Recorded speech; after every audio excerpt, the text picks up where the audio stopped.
Hola, es un verdadero gusto poder compartir con ustedes los siguientes momentos para analizar dentro del tema general de este trimestre cómo interpretar la Biblia, la lección 10, la Biblia como historia.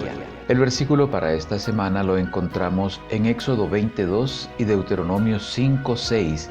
Yo soy Jehová tu Dios que te saqué de la tierra de Egipto, de casa de servidumbre. Al pensar en la Biblia como historia, uno se podría preguntar ¿cuán reales son las historias que narra la Biblia? ¿Son historias contadas solamente para entretener a los lectores? ¿Acaso no son mitos o leyendas de héroes para inducirnos a creer en hechos que no son reales? ¿Los personajes de sus historias fueron personas reales o simplemente imaginarios? Al seguir la historia bíblica hay un hecho que podemos ver. Progresa en dirección lineal, es decir, no se plantea como algo en que los hechos, una vez vividos, con el pasar del tiempo se repiten. Parte de un punto, la creación, avanza a través de todos los eventos que narra hasta llevar todo al momento final, cuando Jesús regrese por segunda vez a esta tierra para completar su obra de rescate del hombre y llevar con él a los salvos. En el tema de hoy veremos algunos personajes y eventos clave de la historia bíblica y cómo la historia secular y algunas de las evidencias arqueológicas confirman la historia tal y como está contada en la Biblia. Comencemos hablando de David, Salomón y la monarquía.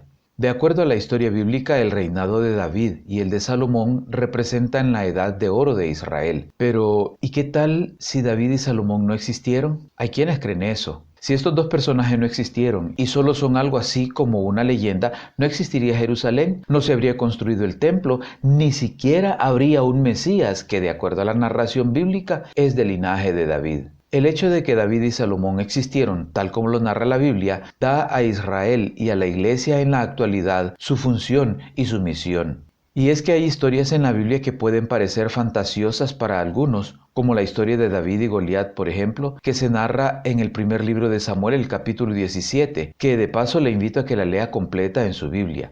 La ubicación geográfica del lugar donde se libró la batalla nos proporciona un dato arqueológico interesante. El sitio es Kirbet Keiyafa. Está ubicado en las colinas exactamente en la zona del campamento israelita descrito en este capítulo. Las recientes excavaciones revelaron una ciudad guarnecida masivamente fortificada de la época de Saúl y David que dominaba el valle. Se excavaron dos puertas contemporáneas. Como la mayoría de las ciudades del antiguo Israel tenían una sola puerta, esta característica puede ayudar a identificar el sitio como Saharaim, que se menciona en 1 Samuel 17:52 y que en hebreo significa dos puertas. Siendo así, se ha identificado por primera vez esta antigua ciudad bíblica. En relación al primer rey de Israel, en 2008 y 2013 se encontraron inscripciones en las que se menciona el nombre Esbaal, que era el nombre de uno de los hijos de Saúl, según 1 Crónicas 9:39. Por otro lado, algunos años antes, en 1993, en las excavaciones en Tel Dan, se descubrió una inscripción del rey Hazael de Damasco, quien registra su victoria sobre el rey de Israel y el rey de la casa de David, que es como se describe en la Biblia la dinastía de David.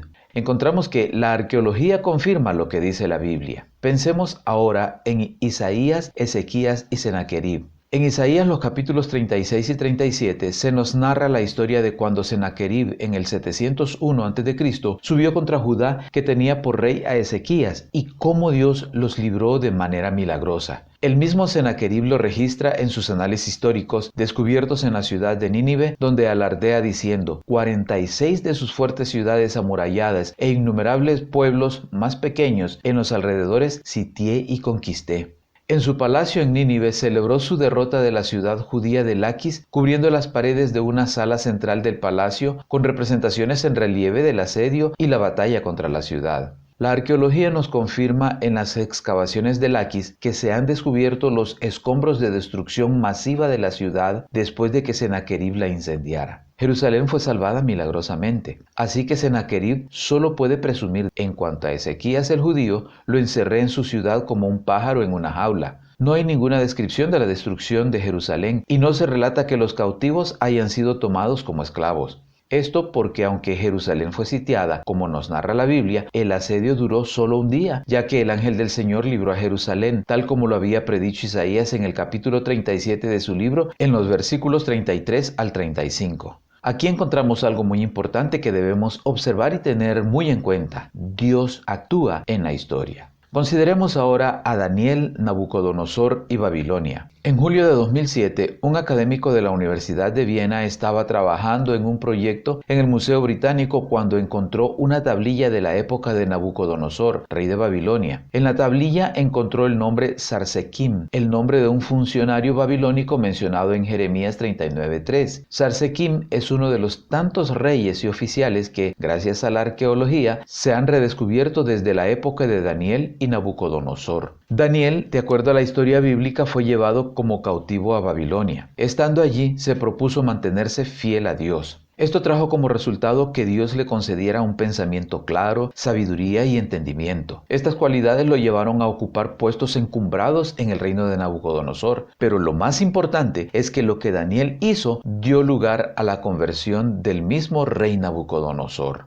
Nabucodonosor y su padre Nabopolassar construyeron la Gran Babilonia. Los alemanes en sus excavaciones del lugar donde estuvo Babilonia encontraron la puerta más famosa de las 8 puertas que jalonaban las paredes que rodeaban la ciudad, la puerta de Ishtar. El camino que conduce a esta puerta está recubierto con imágenes de 120 leones. Además, durante las excavaciones se encontró la imagen de un enorme león que se abalanza sobre un hombre. Todo esto testifica del león como símbolo de Babilonia la Grande. Daniel, en el capítulo 7 de su libro y el versículo 4, describe a Babilonia como un león con alas de águila. Estos descubrimientos confirman la historia bíblica y su mensaje profético. Vayamos más adelante y veamos el Jesús histórico. Mateo en el capítulo 26 de su Evangelio y Juan en los capítulos 11 y 18 mencionan a algunos personajes en relación a Jesús. Aluden a Caifás y Poncio Pilato. Los evangelistas nos cuentan que Caifás era el sumo sacerdote y quien estaba al frente de la conspiración para dar muerte a Jesús. Josefo, el historiador judío que escribe en nombre de los romanos, reconoce su existencia. En sus obras completas en la página 381 del libro 18, capítulo 4, registra lo siguiente. Además de eso, también privó a José, que también se llamaba Caifás, del sumo sacerdocio y nombró a Jonatán, el hijo de Anano, el ex sumo sacerdote, para que lo sucediera. La arqueología nos cuenta que en 1990 se descubrió una tumba familiar al sur de Jerusalén que contenía 12 cajas de huesos. Las monedas y la cerámica de la tumba datan de alrededor de mediados del siglo I después de Cristo. La más adornada de las cajas de huesos contiene el nombre de José, hijo de Caifás. Muchos eruditos creen que esta fue la tumba y la caja de huesos de Caifás, el sumo sacerdote que participó en forma tan directa de la muerte de Jesús. Con respecto a Poncio Pilato, en 1961 se halló una inscripción con su nombre en una piedra del teatro de Cesarea Marítima que dice que era prefecto de Judea bajo el emperador Tiberio. Podemos ver que la historia y la arqueología corroboran algunas de las principales figuras que rodearon la muerte de Cristo. Los historiadores seculares de los 2 primeros siglos también hablan de Jesús de Nazaret. Tácito, el historiador romano, escribió de la ejecución de Cristo por parte de Poncio Pilato durante el reinado de Tiberio y los primeros cristianos en Roma. Por otro lado, Plinio el Joven, un gobernador romano, le escribió en el año 112 o 113 al emperador Trajano y le preguntó cómo debía tratar a los cristianos. Describe que se reunían en un día determinado antes del amanecer para entonar himnos como a un dios. Estos descubrimientos arqueológicos y fuentes históricas nos proporcionan un marco extrabíblico para confirmar la existencia de Jesús, quien era adorado dentro de los primeros 50 años después de su muerte. Pero debemos recordar que los evangelios son las fuentes principales de información sobre Jesús y que por lo tanto debemos estudiarlos cuidadosamente para aprender más de él y de su vida. Pero, ¿debemos depender de lo que la historia y la arqueología nos dicen para respaldar nuestra fe? Aunque es bueno contar con este tipo de respaldo, debemos comprender que si tenemos que depender de este respaldo, nuestra fe en realidad no es fe. Analicemos ahora brevemente la fe y la historia. Un buen lugar donde podemos encontrar personas de fe, de quienes podemos aprender y de quienes hemos recibido algún tipo de influencia es el capítulo 11 de Hebreos. Allí encontraremos entre otros a Enoc, Noé, Abraham, Sara, José, Moisés, Rahab, Sansón. En la historia de la vida de ellos podemos aprender cómo es que funciona la fe que confía en la palabra de Dios y se somete a ella. Ellos no simplemente asintieron intelectual y oralmente afirmando que creían en Dios. Actuaron, dejando ver en quién y qué creían. Vivieron de acuerdo a lo que Dios les indicó que debían hacer. Noé, por ejemplo, no simplemente afirmó creer en Dios, él actuó, construyó un arca, a pesar de que nunca había llovido y que a lo mejor hubo quienes procuraron desanimarlo y aún se burlaron de él. El resultado, la raza humana sobrevivió. Abraham fue llamado por Dios para salir de Ur de los Caldeos, donde seguro que tenía todo tipo de comodidades, para ir sin siquiera saber a dónde lo llevaría Dios. Salió en obediencia a Dios y hoy lo conocemos como el padre de la fe. Moisés, a pesar de su oposición inicial cuando habló con Dios en la zarza, estuvo dispuesto a guiar al duro y rebelde pueblo de Israel. El resultado, Israel fue liberado de su cautiverio y esclavitud en Egipto. Rahab eligió creer a los espías, los escondió y llegó a convertirse en parte del linaje de Jesús.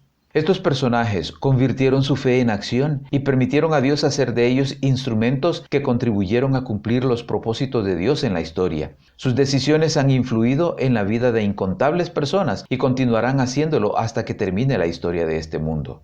Como hemos podido ver, la Biblia, que es verdad por ser la palabra de Dios, nos presenta hechos históricos totalmente confiables, hechos y personajes que la historia secular y la arqueología ratifican. Contienen la historia más antigua, llevándonos al mismo origen de la humanidad e iluminando así el lejano pasado. Nos muestra el poder de Dios, quien puso los cimientos de la tierra. Y como dice en el libro La Educación, la página 173, solo en ella hallamos un relato auténtico del origen de las naciones. Solo en ella se da una historia de nuestra raza libre de prejuicios u orgullo humanos. Confiemos en la Biblia, la palabra de Dios. Nuestra fe debe estar fundamentada en lo que Dios nos dice en ella porque confiamos en Él. Y aun cuando hemos visto cómo la historia y la arqueología confirman la historia bíblica, nuestra fe debe ser independiente de las afirmaciones de la arqueología, la historia secular o cualquier otra ciencia humana, porque en la Biblia está la verdad.